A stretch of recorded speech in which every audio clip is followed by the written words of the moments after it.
안녕하세요. 혜원입니다. 혜원의 시사 이야기 2021년 6월 22일. 오늘은 금리 인상 신호 여기저기, 언론상 금리 인상 신호가 있다고 하는데, 한번 살펴보도록 하겠습니다. 먼저, 모시문에 보니까 금리 인상 내년에 할 수도 미 금융시장 요동이란 제목이 떴네요. 내년 정책 투표권 갖는 비둘기 매파. 세인트루이스 연방은행 총재 한 달 만에 조기 인상으로 선회, 23년짜리 단기 국채금리 급등, 올해 미 물가 3% 넘어선다. 브라질 등 신흥국가들이 긴축 서둘러라는 기사가 나왔네요. 그 다음 금리 인상 분불 때는 하는 김현미 악몽 대세계야라는 내용. 이 내용이 뭐냐면 김현미 국토부 장관이 그 당시에 국토부 장관을 할 때 강남의 대출 이제 집값의 오른 거를 막기 위해서 금리를 올리자라고 해서 실제로 올리다 보니까 경제만 더 어렵게 됐다라고 돼 있죠. 그렇죠? 경제가 더 어렵돼서 문제가 됐는데 그래서 바로 그런 내용입니다. 금리 인상 하게 되면 경제가 더 위축될 건데 이렇게 자꾸 올릴 거냐? 바로 그런 얘기인 것 같아요. 그 다음, 중국, 이웃나라 중국 보면 인민은행 기준금리 발표, 동결 유지할까? 뭐 이런 내용입니다. 인민은행은 지난해 4월 LPR 즉 연방자 미국 중국에서는 인민은행 기준금리가 0.2포인트 낮춘 뒤 지난 5월까지 13개월 연속 동결했다. 중국 경제 회복세가 최근 둔화되는 모습을 보이고 있어 동결을 유지할 것이라는 전망이다라고 나오네요. 그럼 금리에 대해서 한번 살펴보도록 하겠습니다. 금리라는 말은 뭐 다 이자율이죠, 그죠? 금리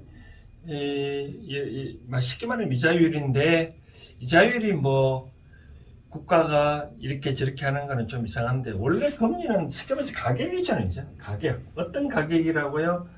자금을 주고 받고 저 빌리고 빌려 받고 하는 그런 때 적용되는 이자율이에요. 그죠? 뭐 어떤 사람이 A라는 사람이 B라는 사람한테 자금을 빌려주고 그럼 나중에 B는 요 이자를 주잖아요. 그냥 빌려주면 안 되잖아요. 그렇죠? 빌려주면 안 되니까 일정한 이자율이 되는데 왜 그러냐면 이런 거죠. 그렇죠? 우리가 화폐라는 것은 화폐의 그 시간 가치가 우리가 시간 가치라는 개념을 많이 쓰는데 우리가 만약에 이 금리가 하나도 없고 물가가 하나도 변동이 안 된다면 현재 100원이 미래의 100원과 동일할 수도 있잖아, 그렇죠?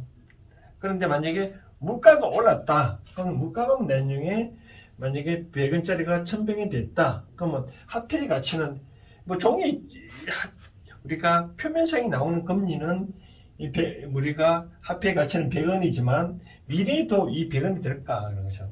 미래 100원이 살 수는 없잖아요, 그렇죠? 그러니까 화폐 시간 가치 때문에 우리가 금리가 발생되는데 통장적으로 금리 인상한다라고 할 때 통상 한국은행 우리나라는 이제 한국은행 하는 기준금리라는데 이 기준금리가 뭐냐면 바로 이겁니다. 이제 우리가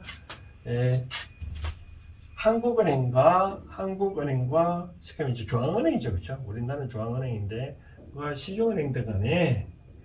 시중은행 간에 한국은 이제 거래를 하잖아요. 쉽게 말해서 시중은행들이 한국은행한테 이제 어떤 예금 정수를 맡기고 한국은행한테 우리한테 빌려오잖아요, 그렇죠?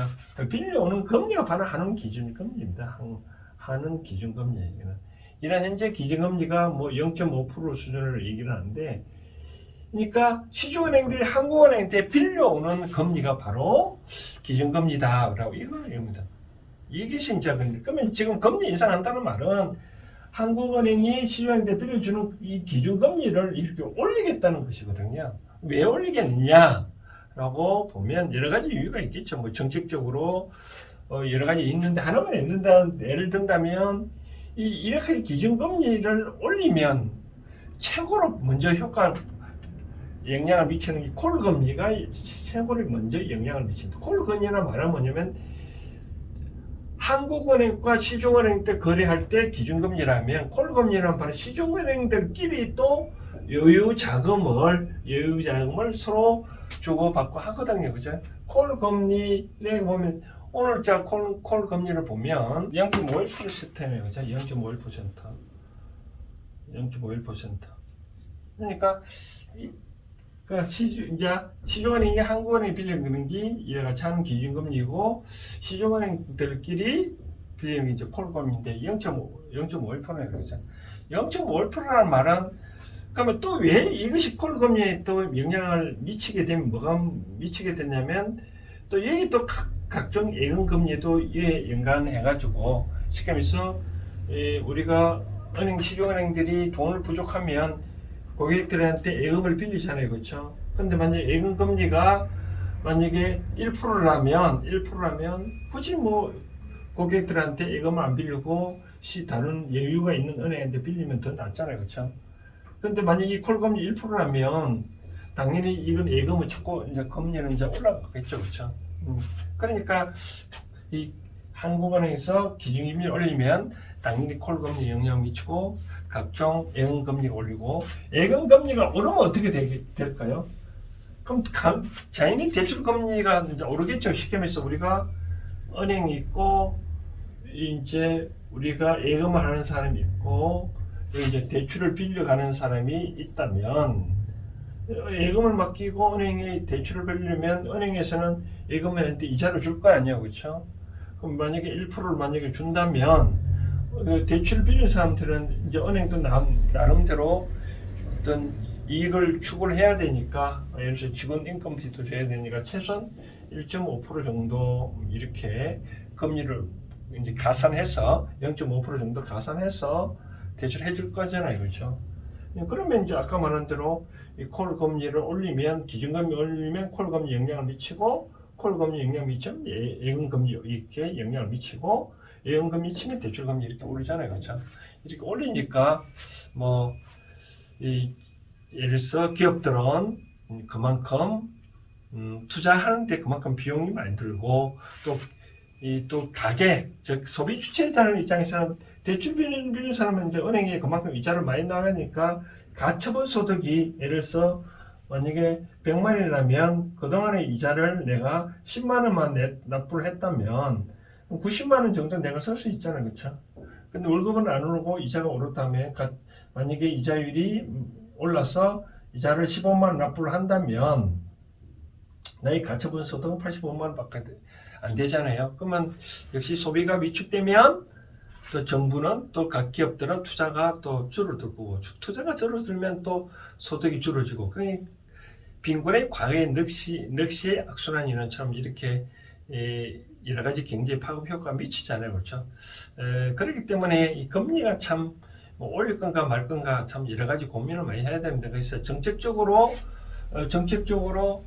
우리가 경제가 어려울 때는 투자를 활성화 차원에서 또 금리를 이렇게 낮추는데 그럼 이와 같이 정책적 금리를 무한정 낮출 거냐 라고 생각할 때 무한정 낮출 수는 없겠죠. 이제 왜 그러냐면 이런 경우가 있겠죠. 예를 들어서 우리가 물가 수준에 물가가 가능했을 때 우리가 실질 이자율이라는 개념도 있거든요. 실질 이자율이 개념이 있는데 이제 이 개념이 이제 뭐냐면 이런 거죠.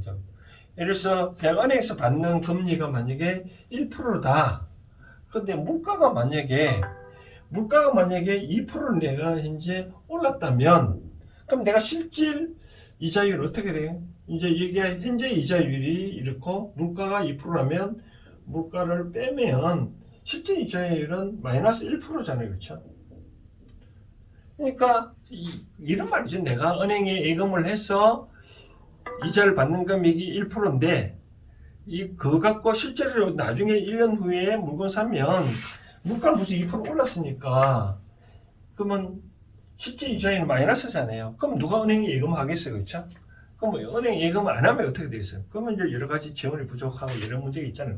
그러니까 요 현재 이자율이 물가 수준보다는 높아야 된다는 게 바로 그런 차원이거든요. 그래서 최근에 이제 미국에서 여러 가지 자꾸 금리를 올리겠다 취지를 나오는 것은 이제 미국 경제 호황이 되니까 물가가 자꾸 오르잖아요. 뭐 2, 3%라는데 이와 같이 물가가 2, 3% 정도 오른다면 현재 금리는 지금 2, 3% 물가 수준보다는 높아요. 현재 우리가 통계를 오늘 찾아보니까 우리 현재 물가가 뭐 맞는 통계는 모르겠지만 뭐 0.57%라고 하는데 지금 예상 인플레 즉 소비자 물가 지수가 0.57%라는데 그러니까 0.57%니까 금리가 1%라면 어느 정도 그래도 좀 남는 거 있잖아요. 그렇죠?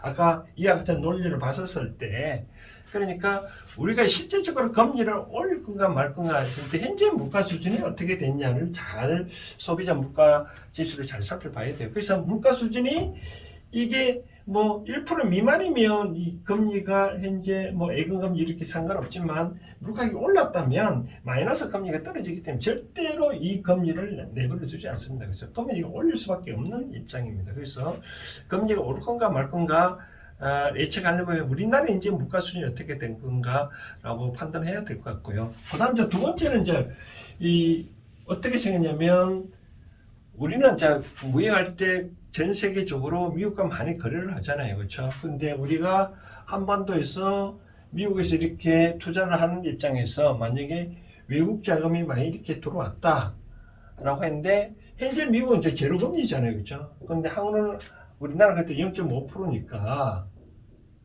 이렇게 하는 기준이 0.5%인데 만약에 미국에서 지금 아까 매파가 뭐 자꾸 물가가 수준이 자꾸 오르니까 올린다. 그럼 이렇게 금리를 만약에 1% 만약에 올렸다. 1%로 만약에 1% 올렸다면 그러면 외국 투자 자금은 한국에 놔둘까요, 그렇죠?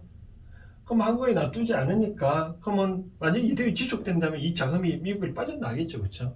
그럼 우리나라는 외환 보유고가 좀 문제될 수도 있잖아요. 물론 우리가 과거에 우리 IMF 때 금리를 뭐 21%지 뭐 20% 올린 된 배경이 외환 보유고를 높이기 위해서 이렇게 하는 거거든요.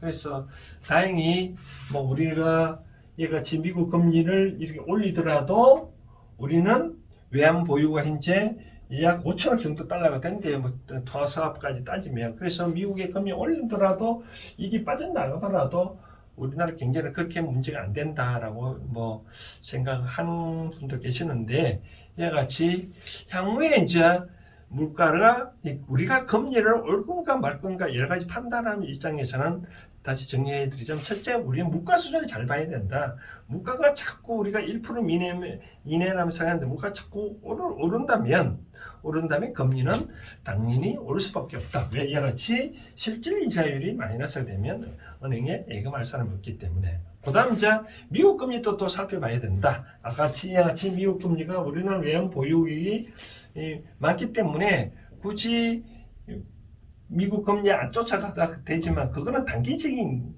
상황이고 장기적으로 봐서는 미국 금리 올리면 우리는 외환 보유고를 지키기 위해서 다시 또 어차피 올릴 수밖에 없다 이런 상황이 될 것 같아요. 그래서 뭐 금리에 대해서 민감한 분이죠. 우리 같이 뭐 월급자들은 상관은 아닌지 모르겠지만 은행으로부터 각종 대출을 받아서 집을 산다든지 투자 활동하는 분들은 이 금리가 오르면 그만큼 가처분 소득이 줄어지니까 결국은 가계의 위축에 많이 영향이 되겠죠, 그렇죠? 그런 차원에서 신문 지상의 보도를 보시면 조금 이해가 되지 않겠나 생각되십니다. 해머리 시작이 오늘은 여기까지 하겠습니다. 감사합니다.